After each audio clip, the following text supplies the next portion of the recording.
So every day we wake up to hear about drones lifting up and striking target all over the Middle East.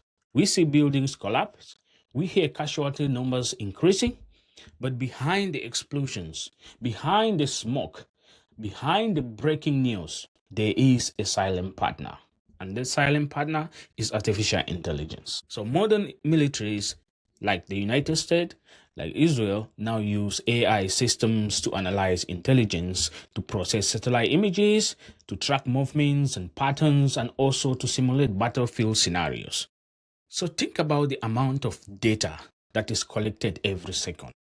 We're talking about satellite images, we're talking about drone footages, we're talking about intercepted communications, we're talking about infrastructure maps and location, geolocating where infrastructure is. This is huge amount of data that will take a human team a long time to analyze, a long time to build a report, and a long time to make a decision on battlefield scenarios.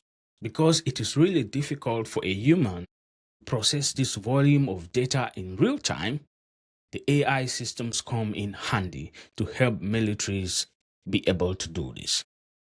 And AI is able to do this in a matter of seconds. The AI systems can detect patterns, it can predict movements, and it can help military planners make faster decisions. So what you see on TV is just the result.